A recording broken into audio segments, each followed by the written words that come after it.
Hi, Stella. We are starting our very first book as a club, and the girls chose Tuck Everlasting by Natalie Babbitt. Say hi, girls. Hello. And we're going to read chapters 1 and 2, and since you're not here, we decided we would record it so that you can be caught up whenever we see you on Monday. Have a safe trip. Here we go. Tuck Everlasting, chapter 1. Tuesday. That's right, Tuesday. Don't come here Monday. I won't be here. Okay. The road that led to Tree Gap had been trod out long before by a herd of cows who were, to say the least, relaxed. It wandered along in curves and easy angles, swayed off and up in a pleasant tangent to the top of a small hill, ambled down again between fringes of bee-hung clover, and then cut sideways across a meadow. Here its edges blurred, it widened and seemed to pause, suggesting tranquil bovine picnics, slow chewing and thoughtful contemplation of the infinite. And then it went on again and came at last to the wood. But on reaching the shadows of the first trees, it veered sharply, swung out in a wide arc as if, for the first time, it had reason to think where it was going, and passed around. On the other side of the wood, the sense of easiness dissolved. The road no longer belonged to the cows. It became instead, and rather abruptly, the property of people. And all at once the sun was uncomfortably hot, the dust oppressive, and the meager grass along its edges somewhat ragged and forlorn. On the left stood the first house, a square and solid cottage with a touch-me-not appearance, surrounded by grass cut painfully to the quick and enclosed by a capable iron fence some 4 feet high, which clearly said, "Move on, we don't want you here." So the road went humbly by and made its way past cottages, more and more frequent but less and less forbidding, into the village. But the village doesn't matter, except for the jailhouse and the gallows. The first house only is important. The first house, the road, and the wood. There was something strange about the wood. If the look of the first house suggested that you better pass by, so did the look of the wood, but for quite a different reason. The house was so proud of itself that you wanted to make a lot of noise as you passed, and maybe even throw a rock or two. But the wood had a sleeping, otherward appearance that made you want to speak in whispers. This, at least, is what the cows must have thought. Let it keep its peace. We won't disturb it. Whether the people felt that way about the wood or not, it's difficult to say. There were some, perhaps, who did, but for the most part, the people followed the road around the wood because that was the way it led. There was no road through the wood, and anyway, for the people, there was another reason to leave the wood to itself. It belonged to the Fosters, the owners of the Touch-Me-Not cottage, and was therefore private property in spite of the fact that it lay outside the fence and was perfectly accessible. The ownership of land is an odd thing when you come to think of it. How deep, after all, can it go? If a person owns a piece of land, does he own it all the way down in ever-narrowing dimensions till it meets all other pieces at the center of the earth? Or does the ownership consist only of a thin crust under which the friendly worms have never heard of trespassing?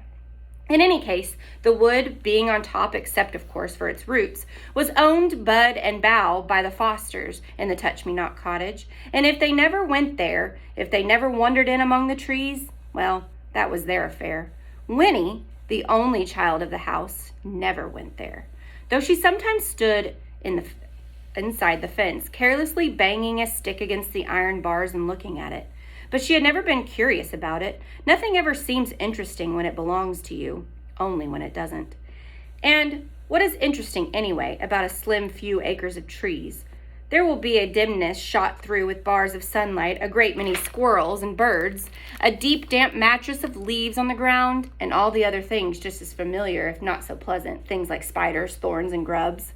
In the end, however, it was the cows who were responsible for the wood's isolation, and the cows, through some wisdom they were not wise enough to know that they had possessed, were very wise indeed. If they had made their road through the wood instead of around it, then people would have followed the road.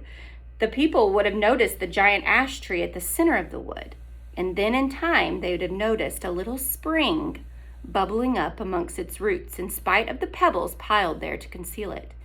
And that would have been a disaster so immense that this weary old earth, owned or not to its fiery core, would have trembled on its axis like a beetle on a pin. So where does this story take place? In the woods. In the woods. Who's our character? What? Winnie. Winnie, yes. Okay. And she lives in a... Big house. Is it a big house? A mansion. Did it say mansion? No. Cottage. That's what it said. It said a cottage. She lives in a cottage, a touch-me-not cottage. What do you think the author means by touch-me-not? So don't touch me. I'm too perfect. Oh, so do you think that, like, maybe it's kind of a scary-looking place? People don't want to go near it? No, because it says that she tries to escape from it. And if it was scary, she'd want to live there. Oh, you think? Maybe not. I'm thinking that she's just, like, I mean, because adventurous. I think she was very, like her strict rules and all those. You think her parents are really strict on her? And maybe that's why she hasn't left the cottage before? Okay. So Winnie lives in a cottage, a touch-me-not cottage in the woods. People pass by, but do they really ever stop? Yeah. No. All right, chapter 2, and then we're going to play a Kahoot. Okay? And so at dawn, that day in the first week of August, May Tuck woke up and lay for a while, beaming at the cobwebs on the ceiling. At last she said aloud, "The boys will be home tomorrow." May's husband, on his back beside her, did not stir. He was still asleep, and the melancholy creases that folded his daytime face were smoothed and slack. He snored gently, and for a moment the corners of his mouth turned upward in a smile. Tuck almost never smiled, except in his sleep. May sat up in bed and looked at him tolerantly. "The boys will be home tomorrow," she said again, and a little more loudly. Tuck twitched, and the smile vanished. He opened his eyes.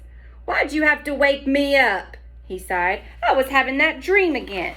The good one. We're all in heaven, and I never heard of Tree Gap."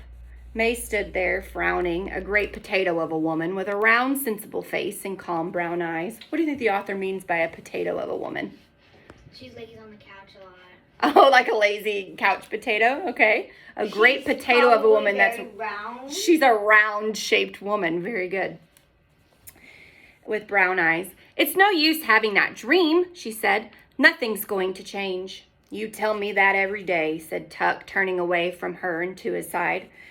"Anyways, I can't help what I dream." "Maybe not," said May, "but all the same, you should have gotten used to things by now."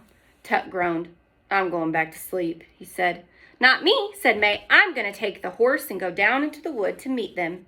"Meet who?" "The boys, Tuck, our sons. I'm going to ride down to meet them." "Better not do that," said Tuck.